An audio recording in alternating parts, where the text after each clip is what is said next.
African News Review, your show where we go through the Western media to see what is spoken about Africa and put it into proper context.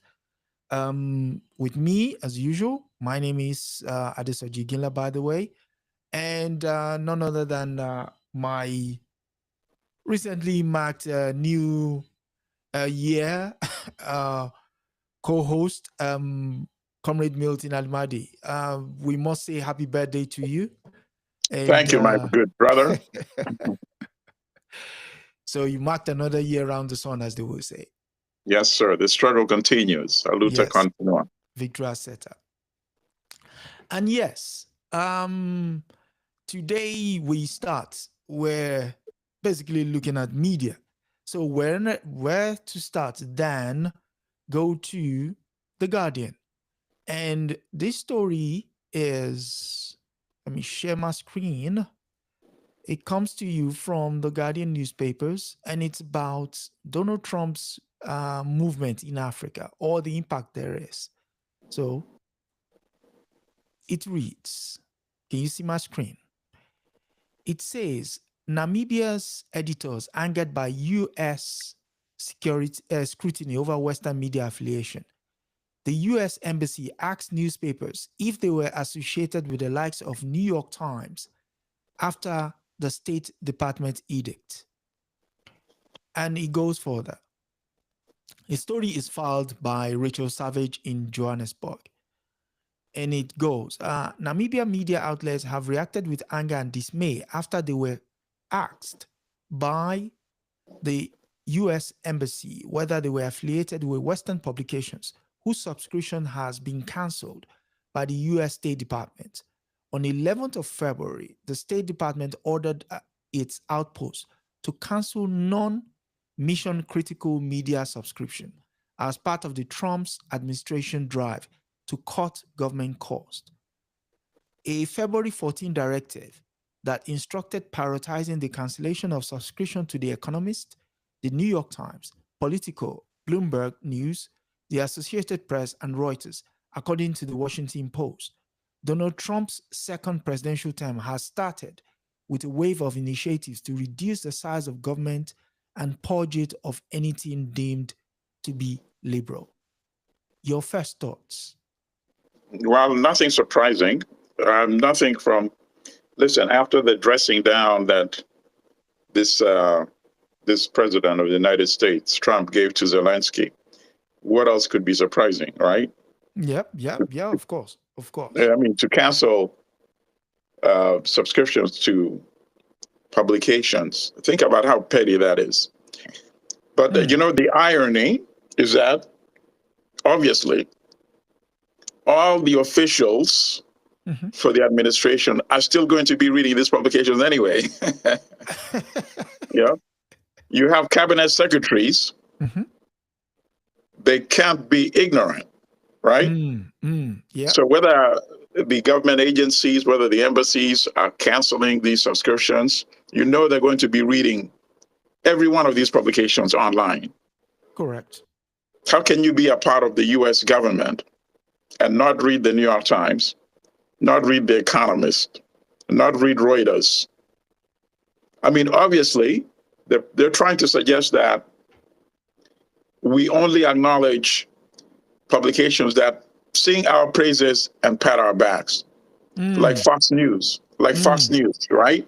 Yeah. I don't know about Sky. I guess Sky is owned by Murdoch as well, right? Yeah, the same one of Fox News, right? Yeah. So he's signaling that because they're saying it's only going to affect advertising as well.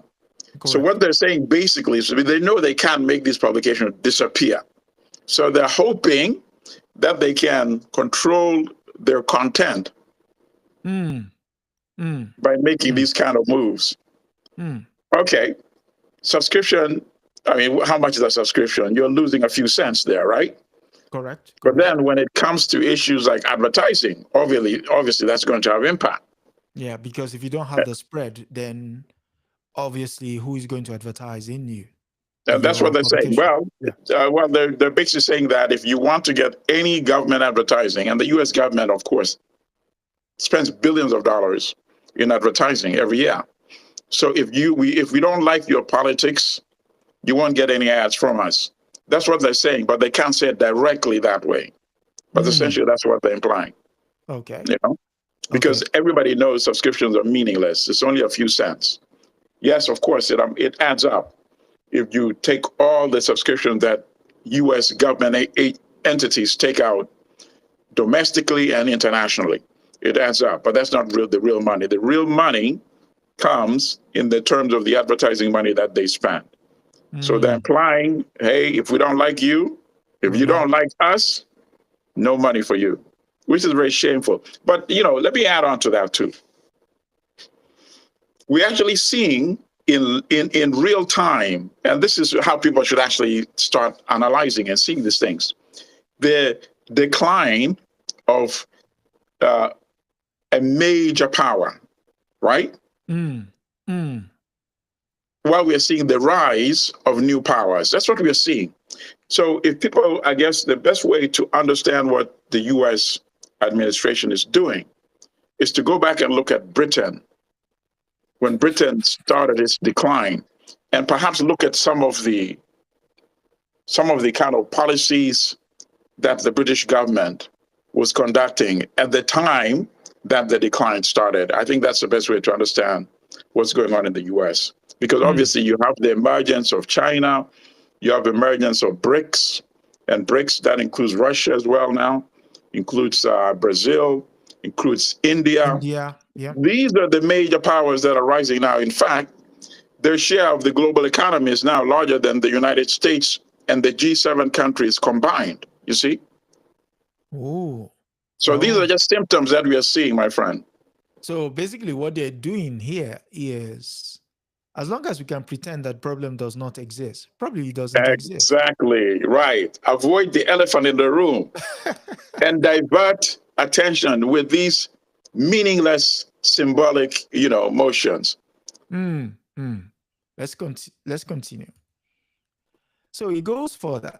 It says the Namibian, an independent newspaper, was asked by a U.S. Embassy staff member on 18 February via email, are you or any of your services affiliated with the following companies? Again, The Economist, The New York Times, Politico, Bloomberg Newsfeed, Associated Press, or Reuters. If so, could you please explain how? Do you rerun their stories, or are you a subsidiary of the publication? You know where that is going.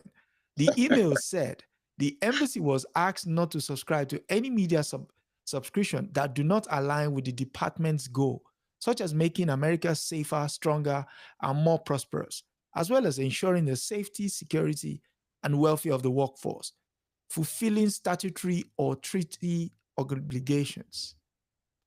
You were going to say. How is that the function of a newspaper? I don't know. Not even the Soviet Union, right, before the collapse of the Soviet Union, could issue a diktat like that. Think about that. No, really, think about it. This is like an inquisition, sort of, right? Yep. Inquisition against independent media. How can you ask a publication if they're affiliated or run articles from other publications? First of all, you know of the publication and you read it every day. Otherwise, you would not be communicating with them like that. Of course. So you would already have the answers to your questions that you're posing.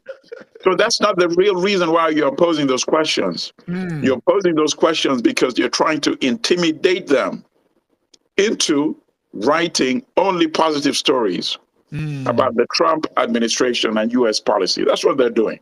In a very amateurish and very foolish way, by the way. Oh. So let me read one last piece there. A spokesman for the U.S. Embassy acknowledged questions sent by email, but deferred to the Washington, D.C. media team We did not immediately reply to questions. All right. So now you're asking these questions, and when another media approaches you to respond, you don't want to answer. It was not clear if other US missions had sent out similar emails. Ampupadi and Of other course. Namibian editors reacted with concern and indignation to the US demand. He said, "We thought it was just unbelievable that they can be so blatant in trying to Yes. tell us or ask us whether we align with their agenda. We are Mm-hmm. an independent news organization. Not even in our country do we allow our government to insist on having us align with their agenda." Right. He goes on. Estan Mbatera, the assistant editor of the Windhoek Observer, a free privately owned online publication that also Mhm. received the email, said, "I had a big concern around it because it might infringe on the editorial independence of the publication. Was it Right. a plan that the US Embassy wants to try to see how they can stifle democracy in Africa?" Absolutely. No, I like that comment by that editor. That's very appropriate and completely 100% on target. And obviously, you're going to see more of this because now, um, so for example, foreign aid is suspended, correct? Correct, yeah. So foreign aid is now going to be administered on a quid pro quo basis. Yeah. What can you do for me? And this is what I'll do for you, blatantly, without any pretense, right? In the past, they would give the aid, quote unquote aid, and everybody knows the purpose for it, right? Yeah. It's political. It's to get you to do our bidding, whether it's voting alongside us at the United Nations, whether in recent years, deploying U.S. soldiers to protect our interests in various parts of the African continent. Yeah. So, for example, in the case of Uganda, you would deploy troops in Somalia, right? Yeah. In the case of Rwanda, you would deploy troops, perhaps at one point it was in the Darfur region, right? Yeah, Sudan. Yeah, Sudan. Yeah. And now, in their dealings with France, not so much the US, they deploy in Mozambique to protect Total's operations in Mozambique. Correct. Right? Yeah. So that's, everybody knows it's an unsaid quid pro quo. But now the Trump administration is saying it blatantly. So you start off by suspending all foreign aid across the board. Yeah. And then you start looking for where your interests are, right? So, for example, you saw what he said to South Africa. South Africa, oh, we feel you are discriminating against the white population, the Boers, the Afrikaners, even though they make up only 8% European population of South Africa. Correct. And control 72%. Nonetheless, he said, because Trump's administration, actually Elon Musk speaking really, said because you're mistreating quote unquote whites, we're cutting off aid. And that's what they did. So obviously, the question then is, okay, if South Africa says, okay, we are going to scrap this land law that we just enacted, we are not going to redress the land issue, and we're going to allow the 8% Europeans to continue controlling 72% of the land indefinitely. Or even if they want more? Even if they want more, we'll kick off some Africans from the 4% land that they own and give that 4% that Africans who make up 80% now own and give that to Europeans as well. Is the implication that if they did that, would the US resume quote unquote foreign aid to South Africa? It is preposterous. We are living in a very interesting time, my friend. Let me round this piece up. The last part says Frank Stephen, the chair of the editorial forum of Namibia, said, "Namibians from all walks of life subscribe to the idea of a free press. I am therefore surprised to find American authorities trying to interfere with media in Namibia, a media that is primarily focused on and reports in an unbiased manner about local and regional politics, with international developments mostly Right. playing second fiddle. Right. Listen, my suggestion for them, and obviously, if they were getting some advertising from the U.S. Embassy, they're not going to get that advertising anymore. And I don't know what to say to them in terms of how they can make up that revenue shortfall, because I don't know the domestic situation in Namibia. Yeah. But Okay. that's essentially what they're going to say. And the other thing I can say to them is don't be surprised if he's trying to suppress media within the United States. Think about that. Yeah. What might he not do in Africa? I mean, Right? that's what the editor is alluding to there. It says the Namibian press largely report on local and regional politics, with international development playing second fiddle. So it's not even of primary concern to them what happens outside the shores of Africa. Well, it probably is, because the US has its fingerprints and footprints all over the world, you see? But the bigger point that they should understand is that even here in the White House, some of the so-called traditional media are now not given access to some of the press conferences, you see? So What? if they can do this kind of bullying here in the United States, right? So for example, the AP correspondent has not been allowed access to the daily briefings, the press conferences of the White House, right? Because they will not refer to the Gulf of Mexico as the Gulf of America. They've refused to go along with that. So the result, their White House assigned reporter has been barred. Think about that. I'm just telling my sister and brother in Namibia, don't be shocked if he's doing that to US American-based media organizations. You see? You know? So you don't name a place, then we're not allowing you to do your job. Wow. No, if you're not doing what we tell you, if you're not doing our bidding, and if you're not Fox News, you know, so you have that correspondent from that so-called media outlet, I think it's called One America. Zelensky is having this before the back and forth really started, right? So one of the questions he asked Zelensky was, why are you not wearing a suit and tie? All right. So the guy is here to discuss war and peace, right? A so-called correspondent who is allowed access. You see, that particular correspondent is allowed access. And Trump says, he's my friend, blah, blah, blah, referring to that correspondent. But I don't know if you two like each other. He's talking to him, and then Trump says, I like his outfit. It's fine, But the correspondent was saying, many Americans feel like you're insulting us by coming to the White House with, basically with a T-shirt or what have you. You're not wearing a suit and tie. Why don't you do that? Why don't you respect the White House? That's the question that the guy, when he had his chance to ask a question, was posing to Zelensky. And I make this point to show you that these are the kind of quote unquote reporters, so-called reporters, that they are now sycophants. They're allowing access into the White House. So based on what I just said, perhaps the sisters and brothers in Namibia will not be as shocked as they might have been without knowledge about what I just said, Okay. That said, we move on to the next story, which is still sticking in the region. We go to South Africa.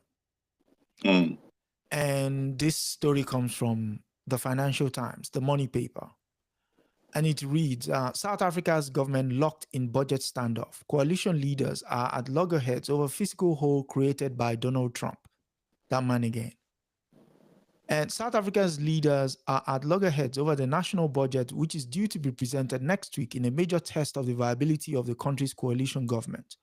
The minority parties in President Cyril Ramaphosa's government rejected a draft bill at the 11th hour last month, which proposed hiking VAT to fill a 60 billion rand, that is 3.3 billion US dollars, physical hold created partly by President Donald Trump's withdrawal of the US funding for the HIV and AIDS program. Your initial thoughts? Well, basically very similar to the story we just dealt with in terms of, the U.S. using its clout, financial and economic clout, to squeeze concessions. And, we know why. We know what they're saying when they allude to, in this story that you just read, a part of it. As we know, recently the U.S. cut, I think it was about $440 million in aid to South Africa. So that's definitely a big chunk of this 3 billion plus deficit that they're referring to. Okay. And also it should be worthy of note that the reason that aid was being paid for by the United States is some sort of soft landing for South Africa. Why? When the AIDS epidemic was at its peak, the South African government of Thabo Mbeki then decided they were going to go for cheap viral drugs in India. And the pharmaceutical industry in the United States threatened to sue them, the South African government. And the US government sided with the pharmaceutical industry, but said, here is a sweetener. We'll pay 40% of your estimated cost, which is the 400 million. And now to think this guy is now pulling that on the basis of them not agreeing, or his sidekick. I don't know who is even in charge, him or his sidekick. But Elon, with Elon Musk pulling his puppet strings to say these people should be denied basic medicine, needed vital medicine, simply because you want to prove a point for a problem that clearly does not exist. Okay, but they're actually contradictory in what they're saying, because they've cut off aid and suspended to all countries, every African country. Okay. Which means South Africa would be automatically affected anyway. So they're so foolish to say we are suspending it because you're mistreating the European population of South Africa. How does that add up? You're suspending it to every African country anyway. So now you're using spurious reasons that didn't make sense, whether it's true or not. It's not like you are suspended for every African country and South Africa had been spared. And then you came back and said, oh, even though we spared you, now we are also suspending and cutting off for you because you're mistreating the European population. So they can't even get their lies straight. Or put it in a credible manner, you see? Because the people that are affected with Ebola, that still persists in parts of some East African country, Uganda included, affected. People that are dying of starvation because of the war in Sudan, they're affected. People in the Congo, the new invasion by Rwanda, the victims, they're affected.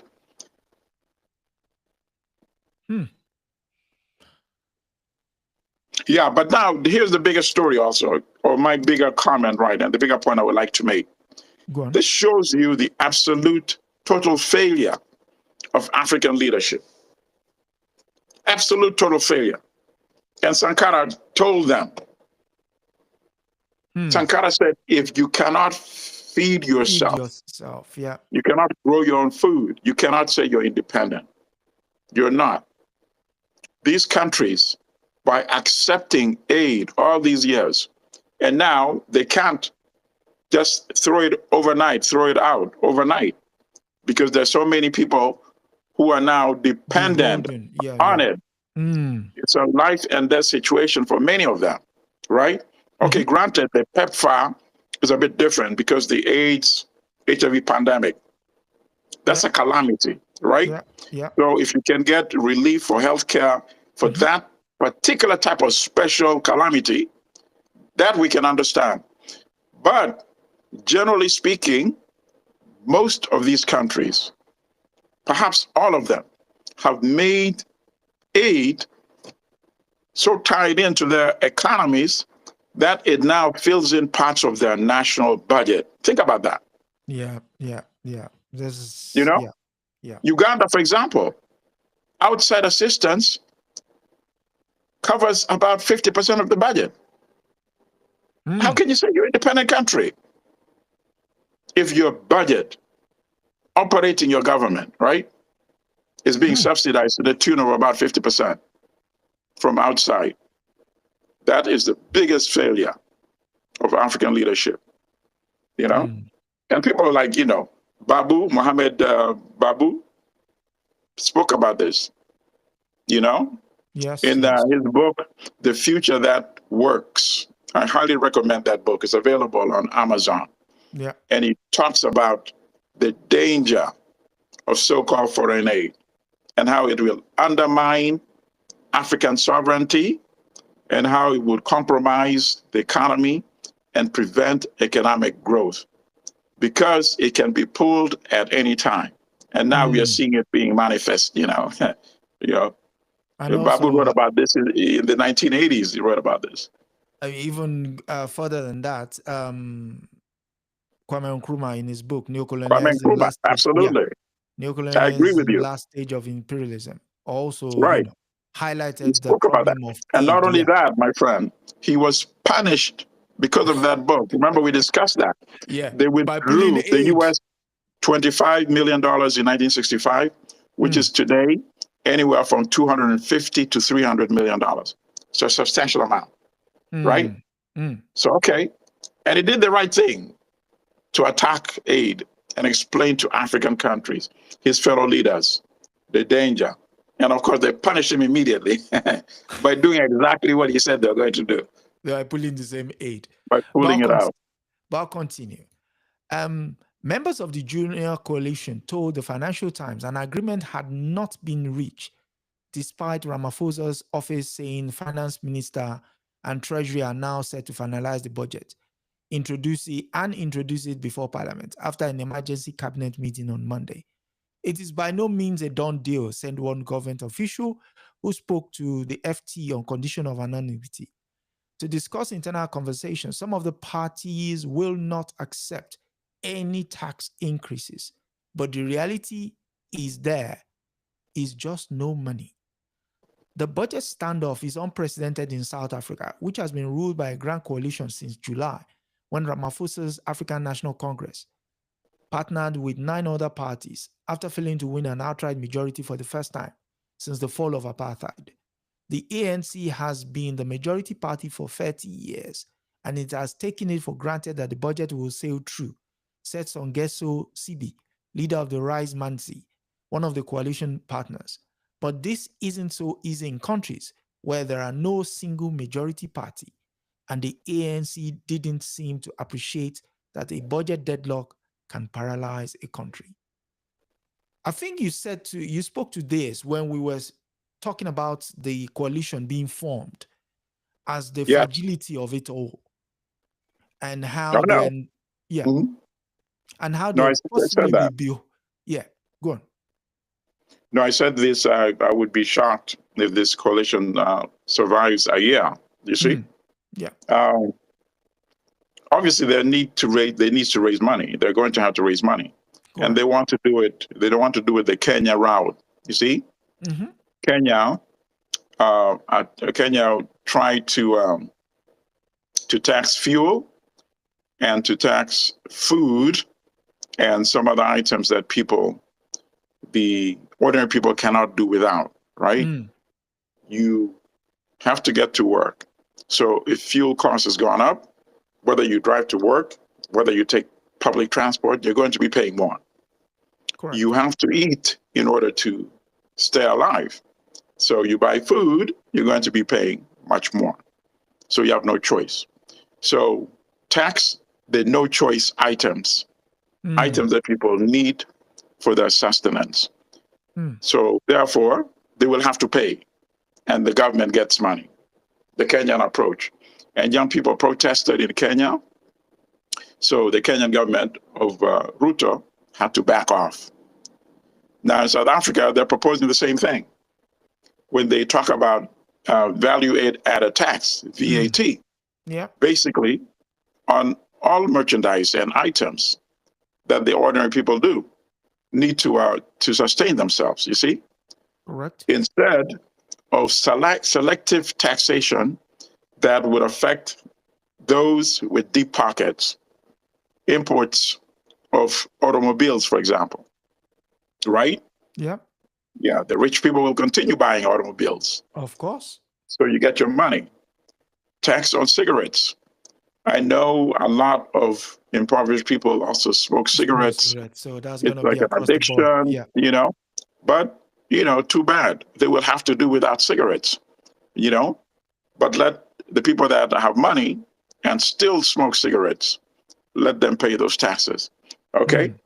Tax liquor, like bottled liquor, like whiskey, like scotch, certain wines, so that those with means will pay those taxes. But you should not be taxing food that are so basic needs. Yeah. You should not be taxing fuel that the working class need to pay for transport to get to work, whether they drive, whether they take public transportation, as I said, was the case in Kenya. So they can be a much more selective in the type of taxes that they're contemplating, rather than just like a broad tax that impacts everybody regardless of your means. Okay, so let's take on the implications. The central conflict that is for the holdover the budget was the plan by the ANC Finance Minister Enoch Gondowanga to raise VAT from 15 to 17%, just a 2% raise. A proposal resisted by the Democratic Alliance, the coalition's second largest party, and even some ANC ministers. Now, here is where it gets techie. It says the business-friendly DA. For those who are listening, could you tell them what that means? It means that the party that of apartheid light, the Democratic Alliance, the party that is controlled by the European South Africans, and the party that is the second largest party in the coalition with the African National Congress. And policy-wise, their policy is to oppose any redress of the economic inequities that exist in South Africa. As a result of apartheid. Yes, absolutely. As a result of legacy of apartheid and European colonialism before it became official apartheid. Oppose any land redistribution, you see? And now, basically, they are opposing the possibility of keeping this government functioning, you see? They're going to leave. I believe some form of taxation will be approved. Otherwise, this government may have no choice but to be dissolved and then to form another coalition, perhaps with Malema's economic freedom fighters, as well as Zuma's Umkhonto party.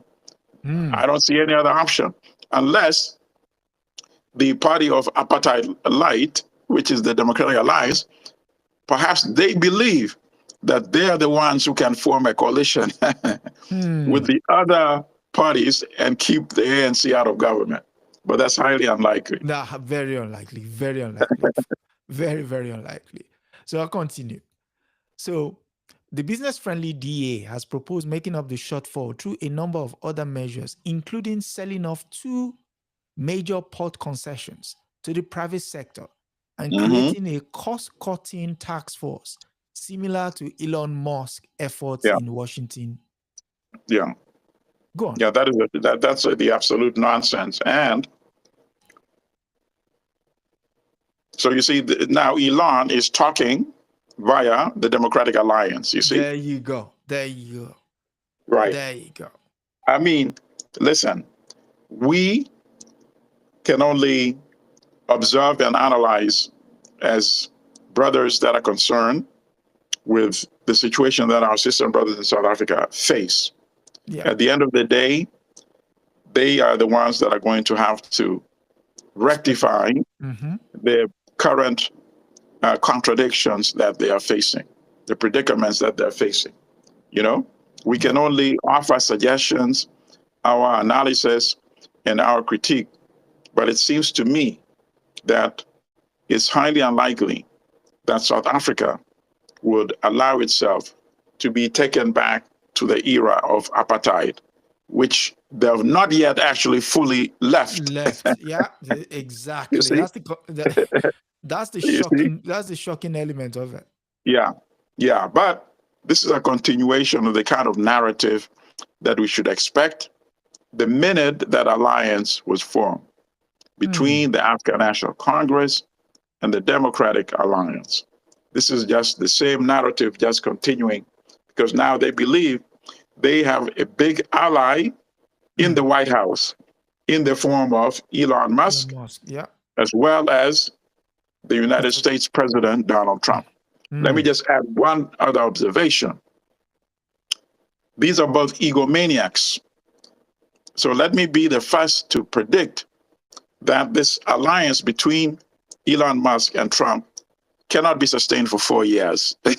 I mean, they're already fractures. They're already fractures. You know, it's just not possible. Yeah. You know, maybe we are talking even a matter of months, you know.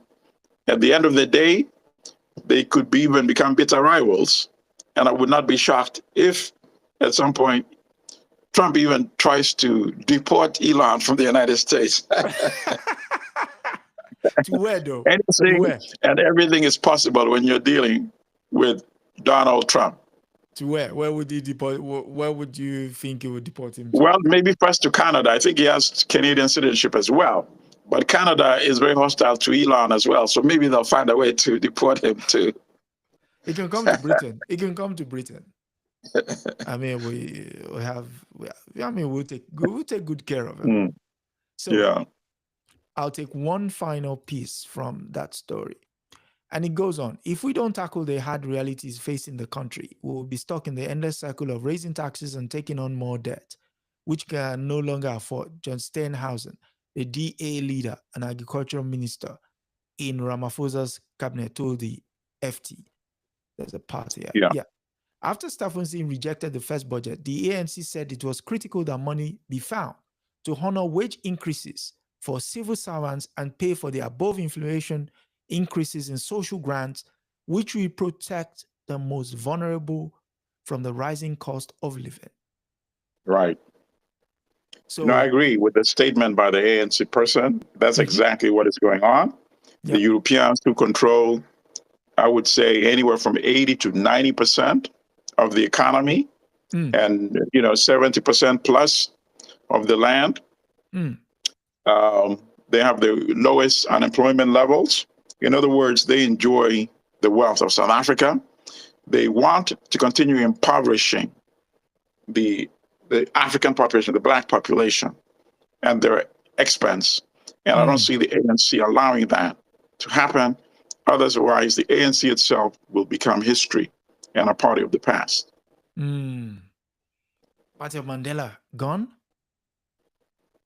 Yep. Wow. If they keep taxing those that don't have on behalf of those that have it all. Never thought, looking back 1994, I never thought we would ever raise the idea of the party no longer existing. That is. Yeah. I mean, listen, ultimately, you create conditions that invite revolution, right? Yeah. People don't wake up one day and say, I'm feeling in a very revolutionary mood today. You see, it's a series of build-ups affecting labor, affecting food conditions, affecting the general health of the population. Correct? Yeah, correct. And all of these form sort of like a matrix, an intersection at some point. And anything can then spark action. Mm. And, if what is happening today in the United States continues, that matrix could form itself right here in the United States as well. Because before things happen, they've never happened. Mm. So you can't say it's impossible that there could be a revolution in a place like the United States, right? You can't say that. It's impossible. I mean, I've discussed several times that this wealthy person I know who said this more than 10 years ago, maybe 15 years ago, that you've killed the middle class in the United States. You cannot sustain a country like that. And we could have upheavals and even revolution in the United States. Somebody, a wealthy person saying this, a billionaire. And things have gotten progressively worse in terms of concentration of wealth, you see? And further diminishing of the middle class, destruction of the middle class. So South Africa is trying to duplicate that same thing that exists in the United States, Wow. Wow. And if it cannot be sustained here, it certainly will not be sustained in South Africa either, Speaking of unsustainable situations, we go to the heart of Africa, Congo, for the next and final story. And it reads, it comes from France 24. Allegations of crimes against civilians in DR Congo are extremely serious, ICC prosecutor says. That's Karim Khan there. It reads, France 24 spoke to the prosecutor of the International Criminal Court, Karim Khan, last October. He announced he had opened an investigation into DR Congo into the allegations of crimes committed since 2022 in North Kivu, a province in the east of the country. Since then, fighting has intensified between Rwanda-backed M23 and the Congolese army and its allies. Speaking to France 24 from the Congolese capital Kinshasa, Khan called the allegation of crimes against civilians in North Kivu extremely serious. The conflict currently plaguing eastern DR Congo began in the 1990s. Wow. If it's going back to he's got his file filled then. There has been a cycle of violence for decades in the DRC, and we are trying to put forward a new approach to deal comprehensively, holistically with the impunity gap here, the ICC prosecutor explained. What are your initial thoughts on him entering the fray that is the DRC? Well, it's about time, and I'm very, I must say, my level of respect has increased, for this guy. I was not impressed particularly when he was in Uganda posing with dictator Museveni. I'm not impressed that they've not taken any actions on the crimes of abductions that Uganda has been carried out against civilians, the torture of Kakwenza, But I've been impressed when he took a very strong position regarding the genocide in Gaza. And ultimately, an indictment and arrest warrants have now been issued for Benjamin Netanyahu, Prime Minister of Israel, and his former defense secretary, Yoav Galani, I believe. Maybe I'm saying his name wrong. Right. Gallant. Okay, Gallant. So I'm impressed with these strong statements regarding the war of aggression against the people of Congo by Rwanda.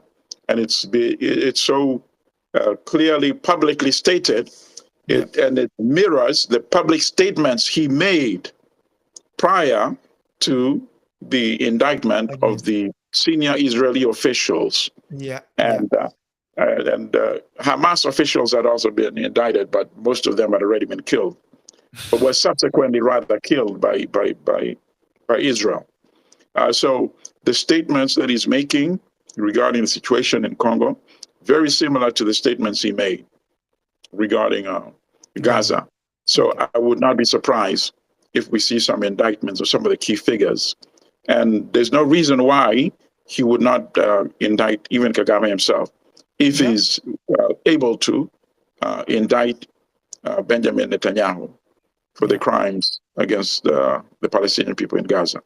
Okay, I'll continue. And it appears the Rome Statute crimes have been and are being committed in the east of Congo, he said. Khan commented. With over 100 troops, armed groups operating across the Congolese territory, it is not just M23 that's concerned by the allegations of crimes. The ICC prosecutor pointed out, we have allegations against the ADF, Allied Democratic Forces, a Ugandan armed group formed in 1995. The fact that you even know when it was formed shows they've done their homework, as well as other armed groups, he noted. Khan added, what we have to do is draw the poison from different warlords and different armed groups that are laying siege to the DRC, that are terrorizing different civilians in different parts of the country, and make sure they're subjected to accountability. He goes on, I am not going to reveal what communications I may or may not have had with different leaders, Khan responded, before warning, what is clear is we have jurisdiction in relation to any crime committed on the territory of the Democratic Republic of Congo, whether they are committed by the nationals of the state, parties, or non-state parties. We make determination based upon evidence, the ICC prosecutor continued. And if the evidence shows that individuals have committed crimes, we would act. You want to say something before I continue? Yes, absolutely. And here is what should interest the leaders of both Rwanda and Uganda. In I think it was on June 8, 2006, an article in the Wall Street Journal. Because, in 2005, after Congo had taken Uganda to the International Court of Justice, the court ruled in Congo's favor after the invasion, occupation, for plunder of resources, for rapes, for massacres, the killing of Congolese people, destruction of their property, burning of their homes. And at that time, awarded Congo $6 to $10 billion in reparations from Uganda. Okay. A few years ago, they kept renegotiating over the long period of time. They came up with a figure, I think it's under 400 million as final figure, which Uganda has now started paying. But beyond that, Congo took the same set of allegations to the ICC, which of course is the one that issues criminal indictments. And both courts are at The Hague. Sometimes people confuse the two.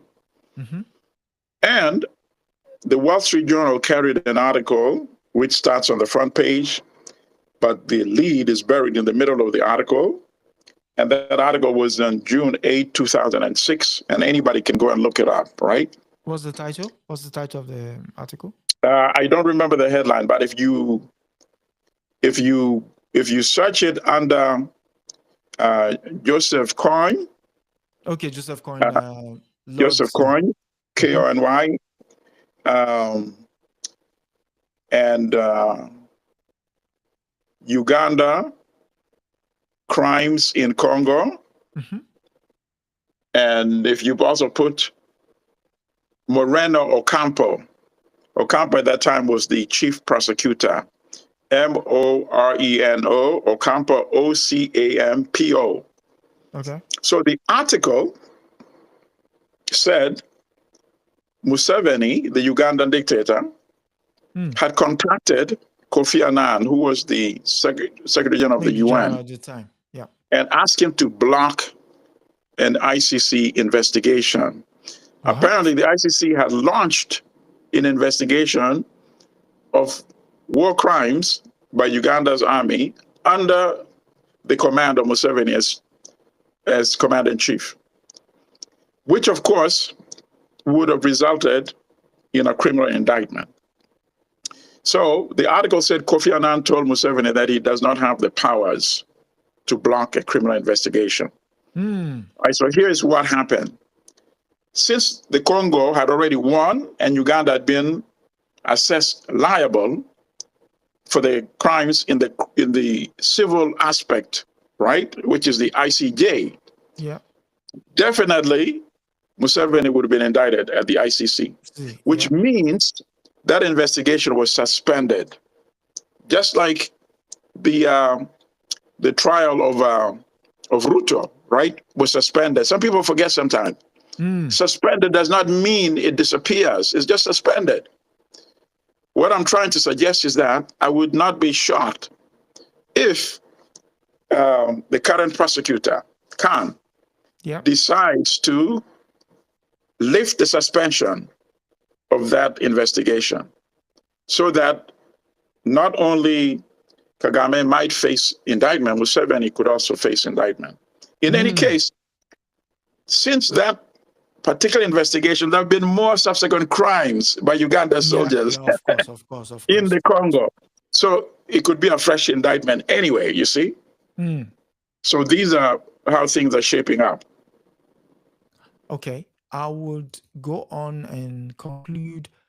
Turning to the situation for international justice more broadly, Khan insisted people should be on notice that the law has rules, and even in conflict, people should not be bold as to disregard the law.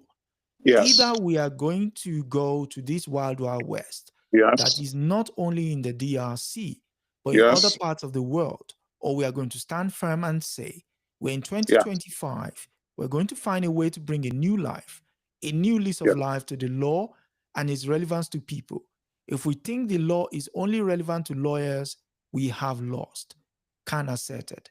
In 2024, what you alluded to earlier, the ICC issued arrest warrants for Israeli Prime Minister Benjamin Netanyahu and its former defense minister Yoav Gallant for alleged war crimes and crimes against humanity committed in the Palestinian enclave of Gaza.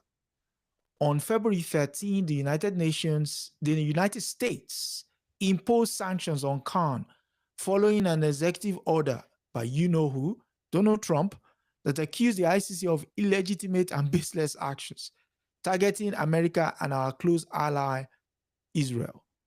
In March 2023, the ICC also issued an arrest warrant for Russian President Vladimir Putin, holding him responsible for alleged war crimes in Ukraine. 2 months later, the ICC prosecutor was placed on Russia's wanted list. Khan is thus simultaneously targeted by an arrest warrant from Vladimir Putin and sanctions from Donald Trump, a unique situation, he admitted. He said, the prosecutor concluded, we are trying to do our job and we keep on trying to endeavor to apply the law despite the inclement weather that we experience at the moment. Yeah, no, I mean, as I said, I support the strong statements he's making. And many people, I know there are many Pan-Africans that say, why should the ICC have jurisdiction over African countries? There was criticism in the past, legitimately, that it was only targeting African rulers, which, you know, was a contradiction because it's not like the rulers were innocent anyway. They were committing mass crimes. But the criticism was legitimate. That criticism no longer exists since arrest warrants have now been issued for Benjamin Netanyahu. So therefore, even those Pan-Africans should now support the court. Are you going to side with the dictators who are now allowing soldiers to rape even children in the Congo? Or are you going to side with the victims? That's the only question that any Pan-African that's still sitting on the wall needs to answer. And unfortunately, on that note, I have to say my adieu, comrade, because I have to jump on this other call. Okay. Yes, we've come to the end of another episode, and thank you for coming through. And he's going off for his birthday due, and and we'll see you all next week. And from Comrade, Luta continua. Africa will prevail. And from we are the cradle of humanity. And from me, it's good night and see you next week.